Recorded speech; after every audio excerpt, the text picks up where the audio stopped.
Welcome to the March 12th meeting of the Columbia Rotary Club. We're going to go ahead and get started with Rusty DePass and Jim Smithwick and our national anthem.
And I'm going to ask Regina Brown to come up and she'll lead us in our invocation.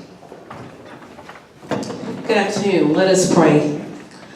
Father, we thank you for this day because this is a day that you've made and we shall rejoice and be glad in it.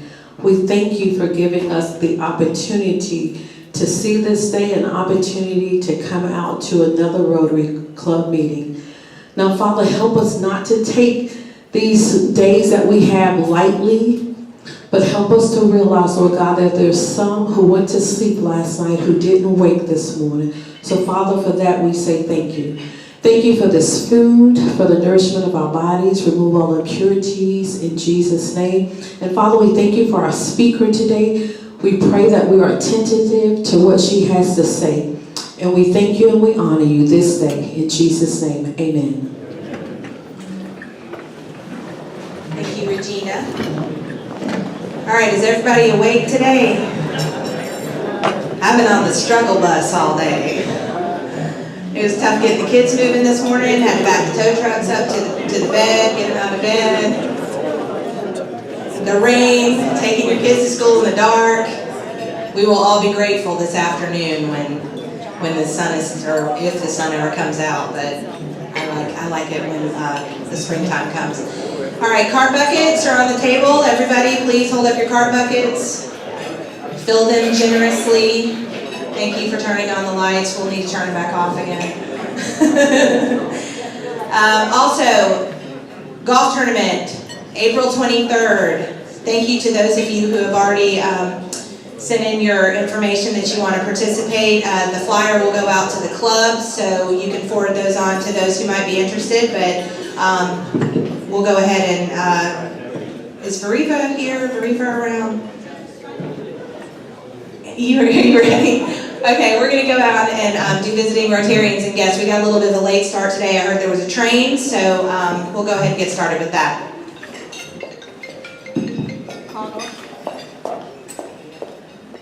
Hello, everyone.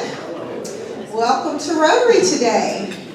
When you entered this room, we consider you one of the very special members that help make our Rotary great through your leadership and your service in the community and through bringing people to Rotary with you. So if you brought a friend or a colleague to Rotary with you today, would you please stand so you can introduce them as I acknowledge Mr. Emerson Smith, who's visiting with us from the 5 Points Club. Mr. Smith, welcome.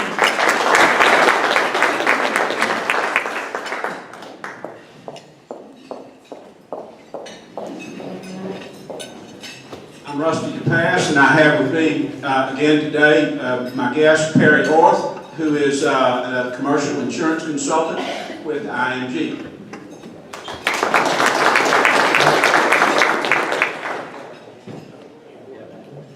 Hello, I'm Jim Morris with the South Carolina Council on Economic Education, and I have my guest with me, Nikki Hutchison. She's the new Associate Director of AARP.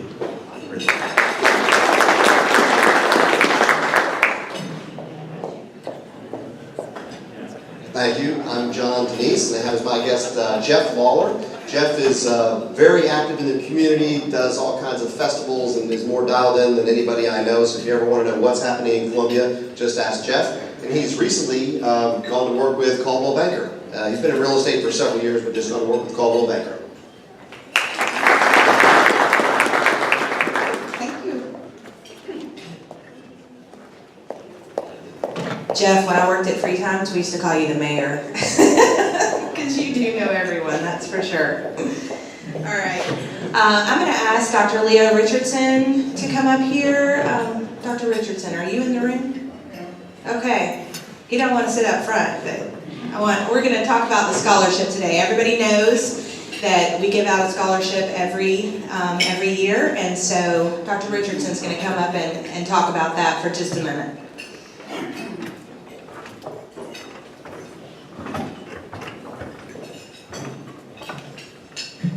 Good afternoon. I've been a part of this club since 1992. Had any number of good experiences. One of the first things that I experienced was Christmas in April in terms of helping build a house. At that particular time, Bob Crutchfield was the president, and he said to me, we need to do something that we can put our hands on. So you're the poverty man, find out something that we can do. So we did. We found Christmas in April, and the responsibility was to really go in the community, find a house that needed repairing, and we did it. One of the first experiences that we had with that, Carl Byers, and there was another fellow. I don't think he owns this club anymore. We went on Broad River Road and found a house, and the kitchen had things all over the place, extension cords all over the place, and so we looked at it, and Carl and the other gentleman says, we're going to build her a new kitchen. Took us 2 days. We'll build a new kitchen.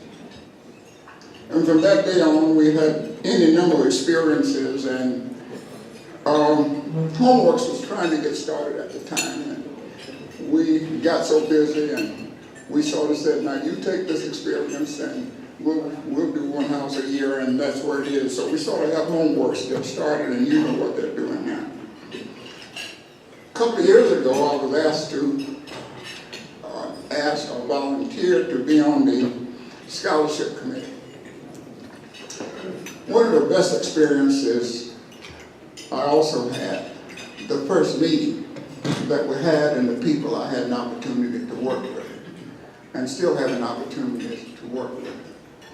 We have, you know, this, you read the newspapers all the time, and in a number of instances, we wonder what's going to happen when we leave this place, so we think we are basically in charge. But we aren't. The young people that we're dealing with in this scholarship that we have, and if you are able just to sit and talk to these young people from any number of school districts, you can really be impressed, and you know that our world is in good hands. Whether they finish one high school, whether they're homeschooled, whether they go to private schools, whether they're black or white, all of them good. We just don't have enough money to really give more than one scholarship. We do this with the Capital Club, and we are able to do 4 scholarships a year at $5,000 each. Last year we gave one, and we had the experience with a young man that came to one of our meetings, and so I'm on the Hall of Fame Board of Directors, and so I had an extra ticket, and I asked him would he like to be my guest that night? And so we awarded him the scholarship that day, and he was my guest, and he wasn't dressed like I thought he should have, to come to us to get this money. And so I wondered how he was going to be dressed that night. And Lord, he was very impressive. Tie and everything, and he was really there. In fact, he got there before I did. So we have an opportunity, I think, to make a difference in so many people's lives. And I'm so proud of this club in terms of what we're able to do to help so many people in so many different areas. And the scholarship committee, and I think you'd be proud of these young people that we have the opportunity to interview and select a person to get the scholarship. And we know that the golf tournament is one of the things that we are able to raise this money for. So we want you to know that we are working with individuals to receive this scholarship. Now we have on our agenda to have these people come. We want these people to come to us hopefully when they get out of school, May, June, to be with us so we can show you who we have been able to work with and give the scholarship to. So if you're able to help us and meet these young people, we really would appreciate it. Thank you so much.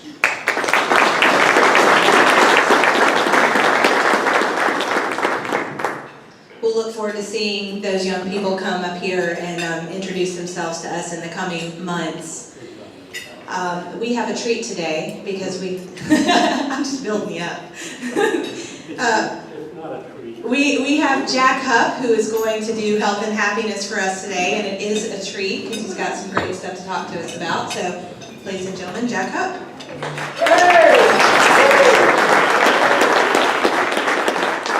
Thank you, Carrie. I'm not sure I've ever looked at this crowd from this angle, but my seat is back there. And Elliot Powell has been picking on the people at that table. We considered having a microphone put back there with Tom Persons, Scott Ryle, myself, and answer questions from you, but that didn't work out. So you saw a strange sight sitting behind the health and happiness sign out there. So I'm going to, with respect to the speaker, thank you, it's been a nice day.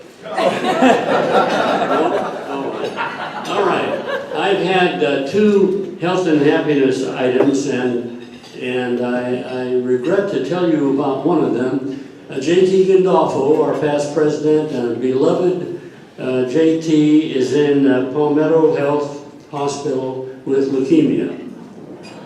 And that's about all I can tell you at this point. Do you have anything to add to that? I don't, Jack. I got information Friday and I want to pass it on today. Okay. That's really sad news because JT has always been such a loyal supporter and contributor and everything for our club. So we'll just add our prayers, all of our prayers for JT. The other item is on the opposite end of the scale. Somebody named Aja Wilson was named Player of the Year now twice. So hey, Aja!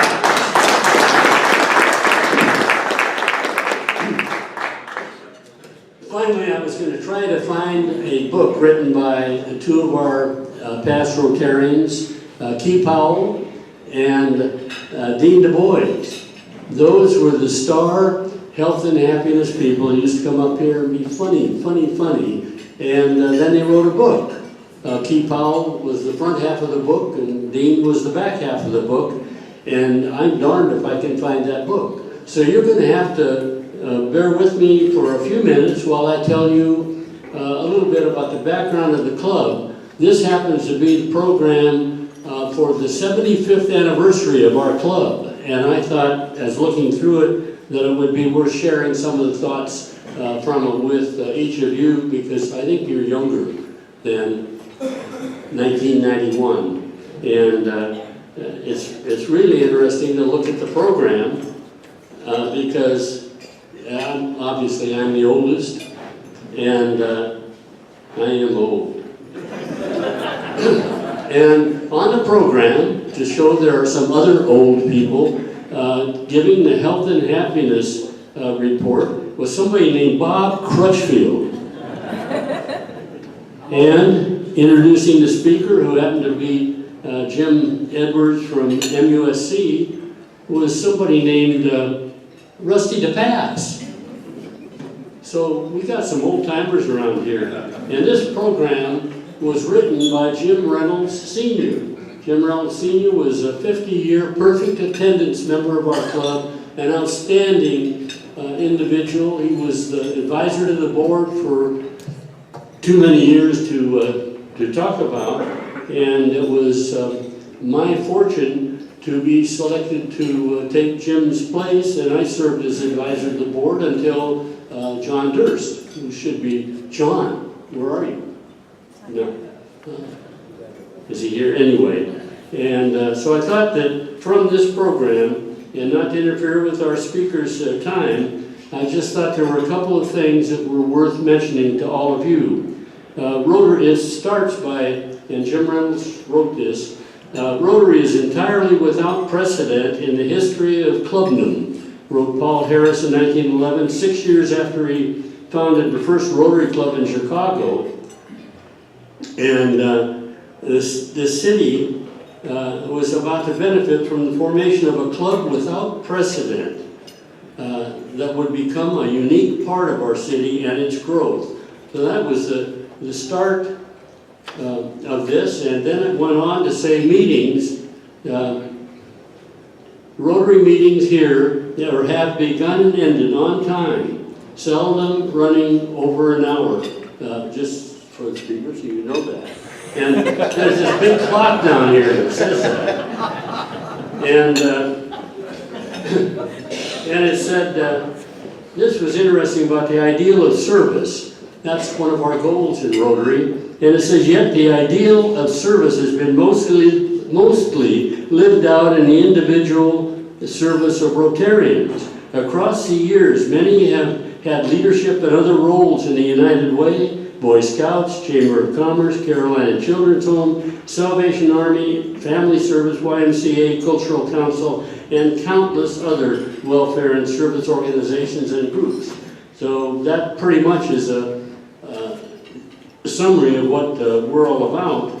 And in conclusion, from the 75th anniversary meeting, says, although this account of our look back has purposely named only a few Rotarians, the records of the Columbia Rotary Club's 75 years of service is not in data nor club accomplishments, but is written in the lives of all those Columbia Rotarians who have lived the motto of Rotary in giving of themselves in service above self.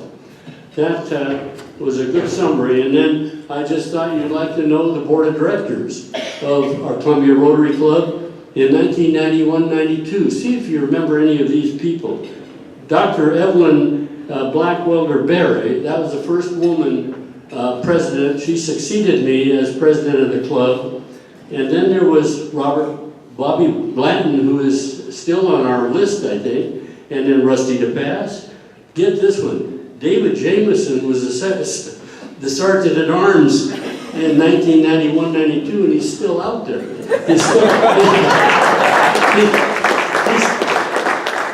He's still standing up. And Michael Cohen. Where are you, Mike? Look at that back there. 1991-92, Steve Ham, believe it or not, Jack Huff, and Jim Reynolds Jr. So that was a kind of a summation of this. And I want to end, and I'm sorry about the time here, but we used to have a table. That one right there was called the Dunbar table. In the older, my seat was going to be right there. But we had some of our older Rotarians that sat there, and they're all gone now. And one of them, the founder of it, I think, was T. Benton Young. He was one of the Dunbar table folks, and he was a poet laureate for the state of South Carolina. He was a well-known, well-respected poet. And this is what he wrote about our Rotary, and I'll conclude with these comments from the source. It says, Rotary is our moral boost, Rotary is our morale boost we members can enjoy. Its weekly hour of fellowship for decades we employ. Though its programs are of note, it's fellowship that gets our vote. As weekly with our friends we dine, our Rotary mood is always fine. While talking with our same old friends, each day our work begins. Around our table, here we share a fellowship extremely rare. For duty's end, we're better able, having dined at Rotary's table. Thank you.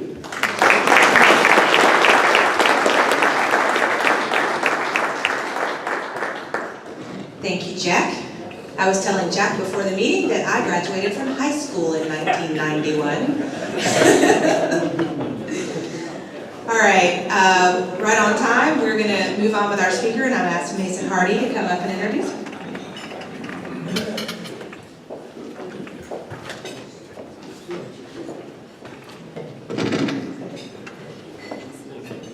Today we have Karen Coltrane. She's the CEO of Adventure. I serve on Adventure's board, and I got to start serving on the board of Adventure right when Catherine Horn left. So when I sat on the board, we literally had no CEO. Although I'm a financial advisor and CFP planner today, many of you know I have a background in nonprofit management in a prior life. So during this search, I was not on the search committee with Adventure. I was delighted to find out who all they were looking for when they finally brought Karen's name to the full board. And y'all are going to know why, but in a minute you're going to find out all the wonderful things that are going on at Adventure. But we are extremely privileged to have her in our community, at the helm of this organization, an important organization in our community. And I'm thrilled, very thrilled, that our board and the search committee brought her to us from the Children's Museum in Richmond, Virginia in 2015. But here's her bio, and I'll be brief as best I can. Karen is a graduate of the College of William & Mary with a BA in economics and is currently working on her MS in leadership from the Citadel. After working her way through college as a supervisor at Busch Gardens, a theme park in Williamsburg, Virginia, she worked for a bank before returning to the College of William & Mary and working as the director of annual giving and major gifts. After that, she has served in community relations and marketing positions for a hospital, nationwide, national trade and membership associations, and human service organizations, and was named president and CEO of the Children's Museum of Richmond, Virginia. There, she oversaw the opening of 4 new satellite locations, making it the first children's museum in the nation to have multiple sites. In 2015, she became the CEO of Adventure Children's Museum in Columbia. In addition to her 28 years of professional work for nonprofits, she has also been an active volunteer, including service as a regional president and member of the Board of Trustees of Big Brothers and Big Sisters of America. She was named the Central Virginia YMCA's 2012 Outstanding Woman of the Year in the category of Nonprofit Management.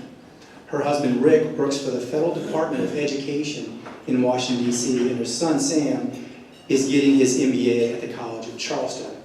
Please welcome Karen Coltrane.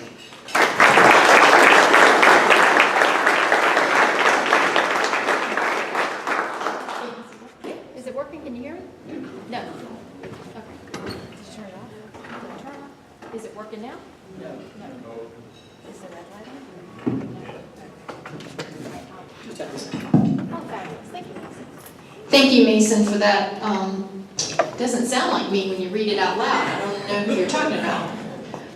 But I'm really glad to be here. This is my second time, so that means you didn't run me completely out the first time, and I appreciate it. I think the first time I was here, I didn't know where the bathrooms were yet at Adventure. It was, I want to say, within a month of my start. So I disavow anything that I would have said there, and now I can tell you what's really going on. And I think you guys have grown too. This looks like a much bigger crowd than when I was here before. So, and you're one of the few people I know here, so you really are the mayor of, so that's fabulous. Thank you for letting me come. I will be brief because I know that we've taken up a lot of time, and the clock is an hour off. It's still on last week's time, so that's right, I got plenty of time. Okay, so I'm going to tease a little bit. So I just like to say, when I first got here, I was so surprised that what I knew about adventure from being in the Children's Museum, or really in the museum world, when I came to Columbia, I didn't feel like all of Columbia knew what adventure was. When I'd say, yeah, I'm going to work at Adventure, oh, right, is that connected to the State Museum somehow? That's one with Eddie in it, right? And I thought, wow, because you have one of the best, we have one of the best museums, certainly children's/science museums in the nation, right here in Columbia. So I've been excited to tell that story, and I thank you for letting me come back and tell that story, because I'm going to give you a little bit of view of a nonprofit organization and see if you can recognize it. This nonprofit serves 500 children every single day in school-based after-school programs. Offers dental health programs to more than 9,000 children in the region. Serves more than 5,000 USDA meals to children at risk for summer nutrition gap. I think a lot of you know that our kids, I think Richland 1 has gone all through food, I'm not getting my language right, but they're free lunch. In all of Richland 1, we've got a real need in our community, and then when the summer hits and kids aren't in school, there's a real need. So this nonprofit I'm referring to served 5,000 meals to children just last summer.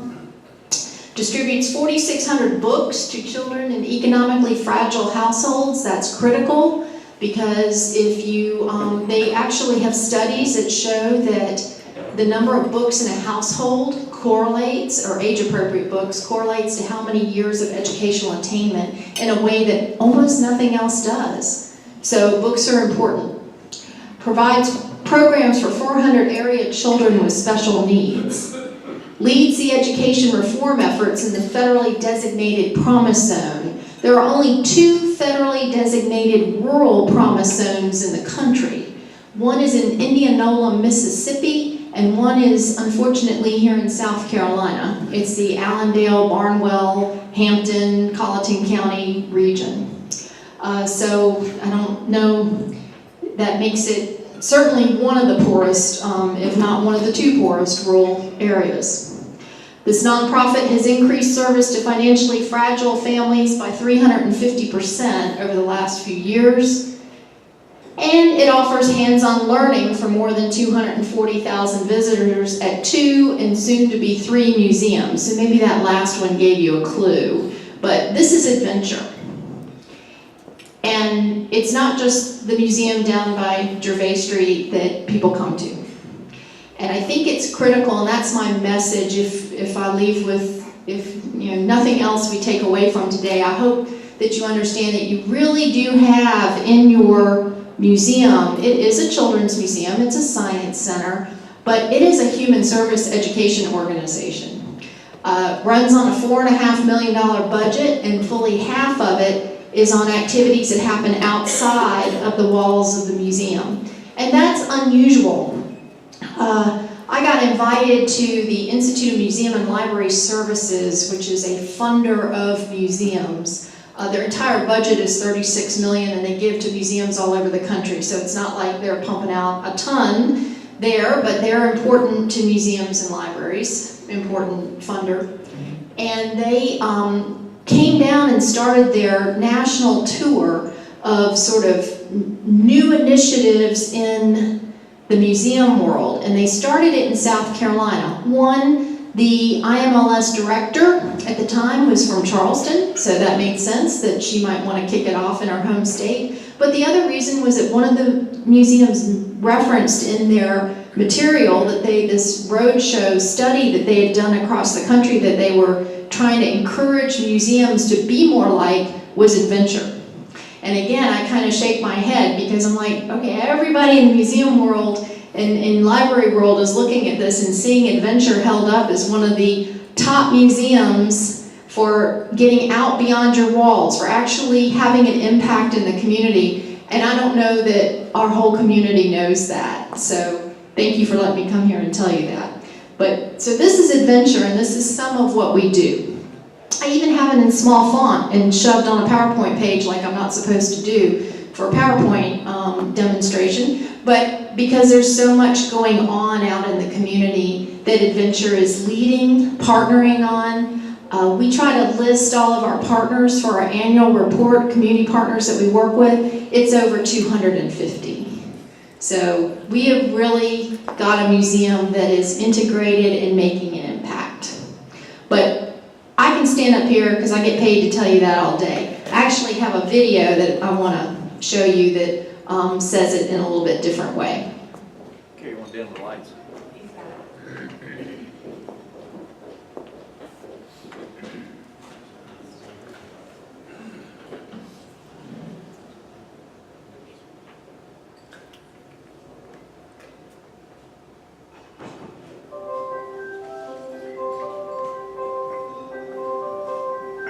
Hey, my name is Stephanie and I have 3 kids and we love coming to Adventure. Every time it's different, there's always something to do, something to be excited about.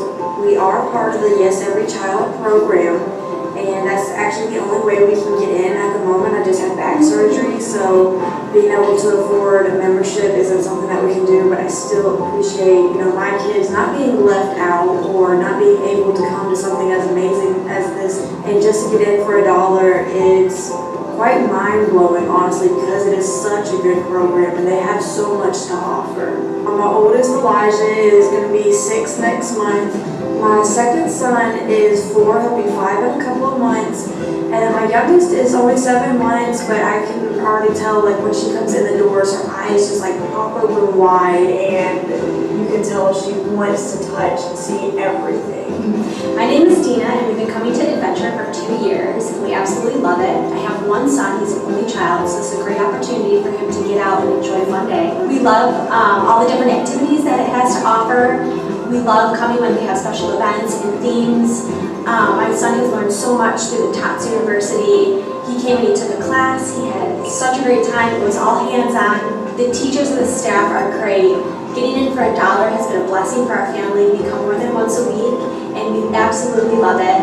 We're from New York and we moved here 2 years ago, so having this massive place to come play that's always evolving with new exhibits and hands-on activities has been so great for my son. He's learned a ton and he's always excited about all the new things that it has to offer. They don't have anything like this where I'm from in Buffalo, so having this has been so great. Just when my family comes in town, we come here and they can't believe this place. It just really blows them away and it's always fun for my son.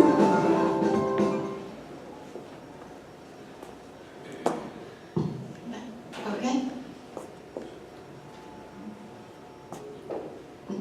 Yeah, back in that PowerPoint. If you write anything on your computer, you need to get grab. And it's go to the 4th one if we can, just the 4th slide. Yeah, just click on that, it should be fine. Oh, I guess make it full screen. Sorry. That's all right.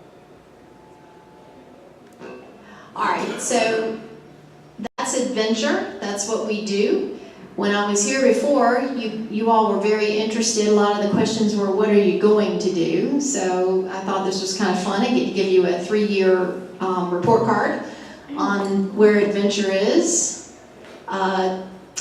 So our future plans are we are getting ready to open an early childhood-based satellite in Hartsville.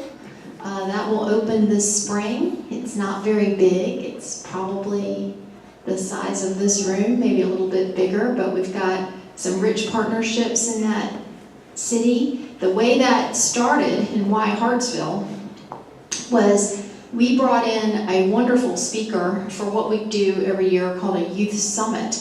And we brought in Chef Jeff Henderson. I don't know how many of you have heard of him, but he was he's notable because he was the first African-American executive chef on the the New Jersey Strip. He was at the Bellagio.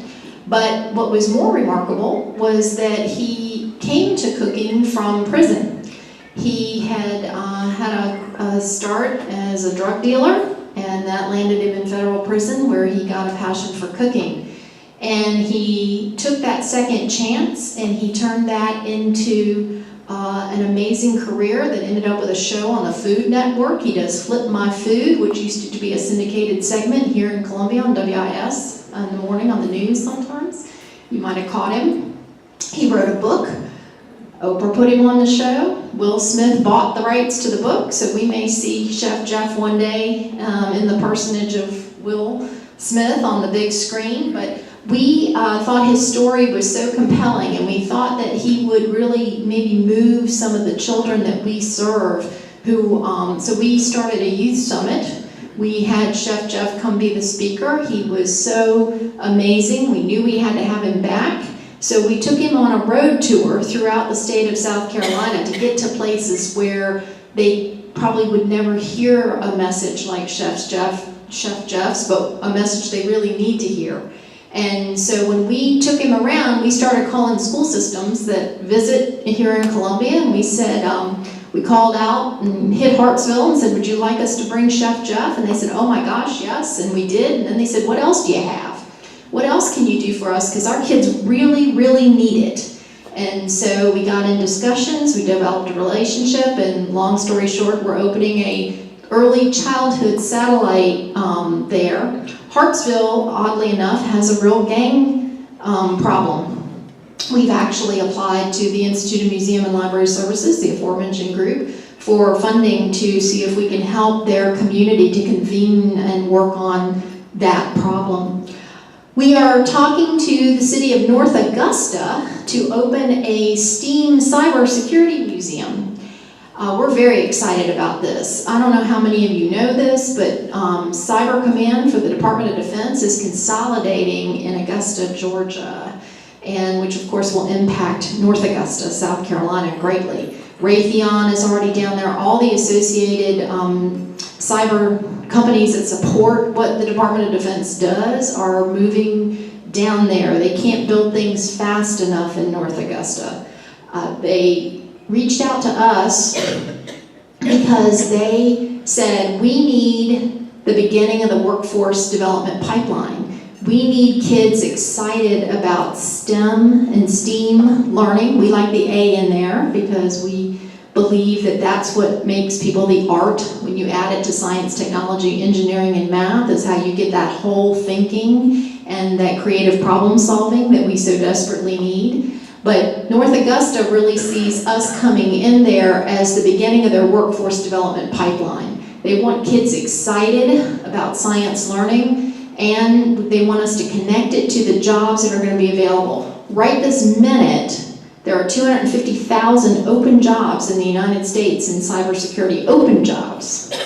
And DoD is moving, consolidating all over the country into this area to have the cyber hub. So pretty much all of our wars in the future will probably be fought out of Augusta and North Augusta. And Adventure will be there, hopefully. We merged with the Children's Museum of South Carolina in Myrtle Beach last year. We started partnering with them. They had run into some financial challenges, not that we are without our own, but we thought stronger together, so we collaborated with them. We started to share resources. We put a management agreement together that ultimately led to a full merger. So while we are still operating their very small location that really appeals to Myrtle Beach's local community, they get about 30 to 40,000 visitors a year there. The potential is so much more because they don't right now appeal to the 16 million family visitors that come to Myrtle Beach because they're just not located where that makes sense and they don't have the resources to tap into that. So we are working with the city of Myrtle Beach to find a location that would be suitable to the city, that would allow them to make the city even more attractive and allow us to put in a museum that could really, I think, be transformational. And why we think it's transformational is that what is going on in Myrtle Beach is that they are really starting to pivot to a niche destination for families with children with special needs. I'm sure you've had other speakers talk on that topic, but it is estimated that 1 in 10 families in the United States has a child with some sort of special need. And they've segregated a part of the beach now for families. They're putting their restaurant staff and hotel staff through training to be accommodative of families that need that. They've opened an entire playground, and again, these are spaces that can be for all, but they're especially accommodated. In fact, they're the only airport in the country that you can fly into and have special rooms in the baggage area for children who are having moments and need to be able to be calmed. So as Myrtle Beach moves in that direction, we are as well as their partner. And we are looking at, when we build this museum, that it would be the first in the nation to be built and designed from the ground up to be accommodative of children with special needs. So as I work down my list, if you're sitting here thinking, well, what does that do for us in Columbia?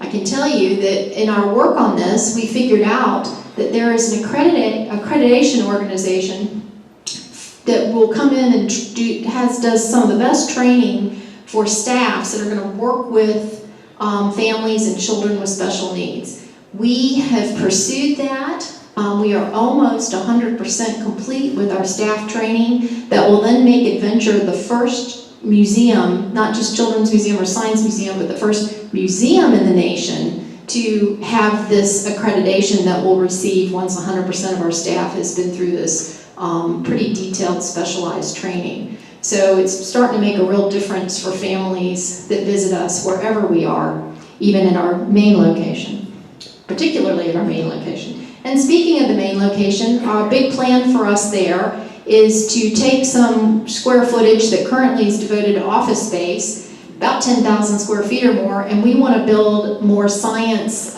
essentially embed a science center into Adventure. We are already halfway there with our science exhibits, but we really want to go all the way, and we want to connect that to workforce development. That's the piece that's missing.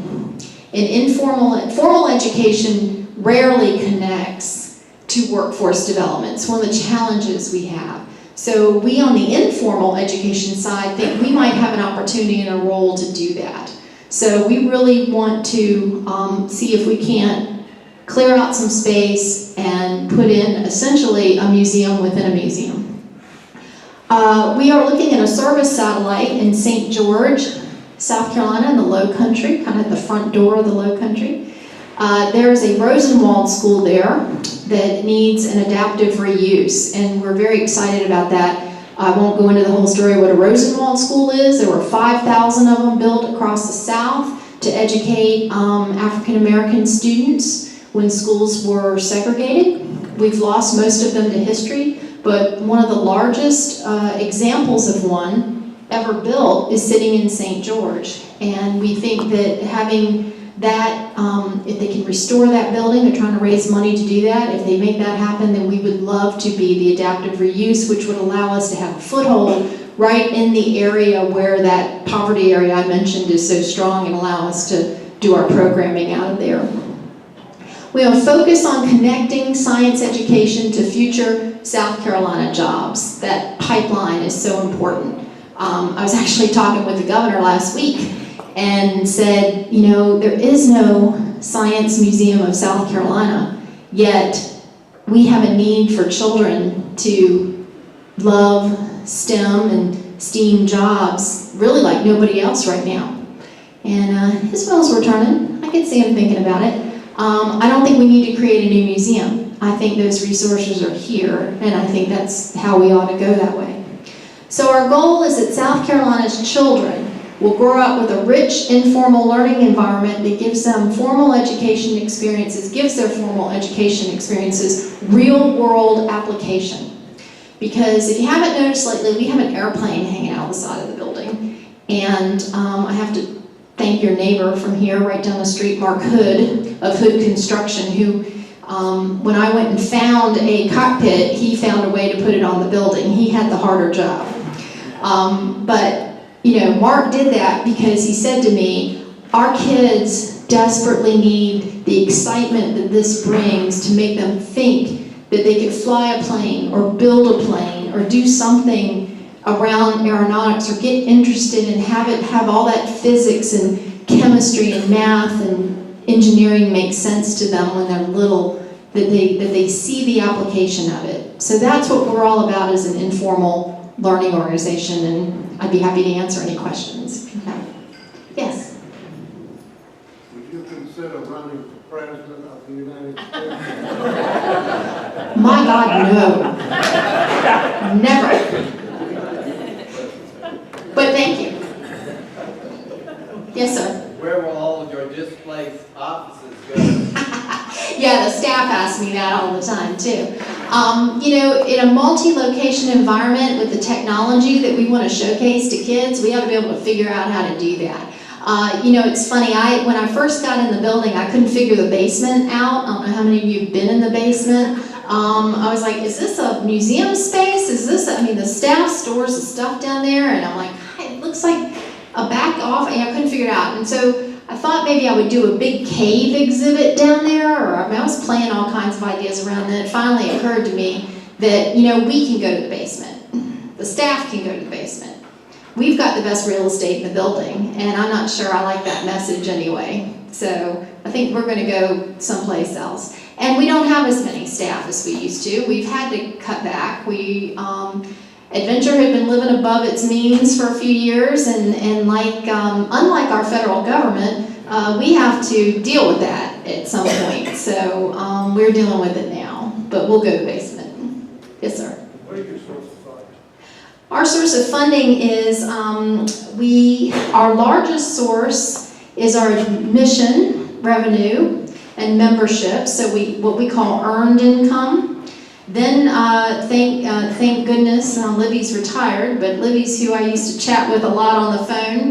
We get about $500,000 of that $4.5 million from the city. We get some support from Richland County, which we're very grateful for, and then the rest of it we fundraise. Yes? Dovetailing on that, do you see that the large manufacturers who need all the positions filled as a funding source on the same vein as North Augusta? I hope so. We had Boeing in last week. I hoped that hanging a Boeing jet out of the side of the building would get their attention, and it has to a little bit degree, not with dollars yet. I've asked Boeing to consider underwriting field trip programs through the museum, specifically around aeronautics, because we are seeing field trips drop off. Schools don't have the money for it, and even when I can raise the money for it, they tell me they don't have the money for the buses. Then I can tell you from Virginia, then you raise the money for the buses and they'll tell you, we don't have time to let the kids out for school. But we're hoping that yes, that the community will step up, the corporate community, when they see us, again, tying those programs and those exhibits right into talking to kids. We're kind of going to get out front about it. I've been meeting with the Council on Competitiveness, and they're going to come into our Boeing exhibit, our airplane exhibit. NASA funded that. And they're going to give us the latest salaries, and we're going to put them on the wall. Now that might make all my staff leave the basement and go work in the aeronautical industry when they see those starting salaries, but we're literally going to put them out there so families can see them and start to connect. Science education, high-paying job. Yes? Would you explain your 100-man cook fundraiser? I'm sure you could do it better than I could, and perhaps encourage, you could tell them about all the good food that will be there and that everybody ought to go. I thank you for planning that for me. I appreciate it. When we talk about fundraising, one of the things we started last year, and again tied in with Chef Jeff and our whole cooking capability, we have a cooking lab, we have a catering kitchen in the museum. I got 2 chefs on staff that go out and teach cooking and healthy eating to low-income families throughout the region. But so 100 Menu Cook was a concept that was actually working out in Indiana at a couple of children's museums, and we blatantly stole it for Columbia, and we loved it. It was the absolute best first-year event I've ever seen last year. So we had 100 men of prominence, and if you agree to be in this event, you are prominent. So 100 men of prominence can come in and cook a specialty. It may be something you get a lot of kudos for at the tailgate. It may be something that your wife does. It may be something you bought on the way over to the museum. But regardless, you have to do about 30 little servings, and when 100 people do 30 servings, the way the math works is about 500 people can come and really have a great evening. So and the way it becomes a fundraiser is that if you like these men of prominence, you'll give them a tip. And those tips are how we raise the money. So, and then the guys get kind of excited about who has more tips. It's testosterone, I don't know what it is. There's a little competitive juice going there. So at any rate, last year it was almost a fisticuffs, right, Mason? Between our sheriff in the city of Columbia and our fire chief. Now, the sheriff won. The fire chief, thank goodness he isn't here, because whenever I see him in any place, he has to bring it up. He wants to know when's the event, what are we doing? So it's a thing. And then Mayor Steve Benjamin was there and said, look, you've got to do this event every year because this is a wonderful event for Columbia. So if you cook, if you know someone who cooks, or if you just want to come eat and watch this really fun spectacle, it's worth doing. So thank you for asking me about that. So when is it? And if you're known for your cocktails and things at the tailgate, is that? Yes, this is a no kids event. Now I will tell you, the mayor brought his daughters to help serve stuff, and I kept telling them it's a no kid event, just because there's people drinking in here and having a good time. But it is April 28th this year. So if you go on our website, you can buy tickets, you can cook. We'd love to have you.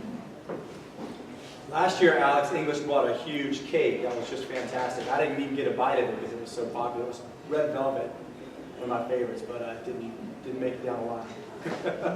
Well, when I went to see this event in Indiana, I hadn't eaten all day. I flew into Indianapolis, drove to Terre Haute, Indiana, and hadn't eaten, thought, oh, I'm just going to tear through this place. And I'm going to taste all 100. And I got through about 15 or 20, and that was all I could do. So, but you can at least walk around and see everybody, even if you're full. And then we pick up on the side. If our cookers aren't doing the alcohol, we make sure it's there.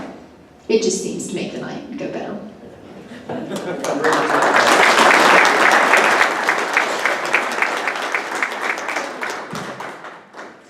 Thank you, Karen. You're doing really good work over there. We'll go ahead, Stephen, next week. Next week we're having Johnny Folsom come. Johnny is the president and CEO of Colliers International of South Carolina. He's also the chairman of the Midlands Business Leadership Group. He's also a past member of this club, so it should be a really great program. I encourage you to come and bring guests. All right, and we'll go ahead and end in song. Everybody have a great week.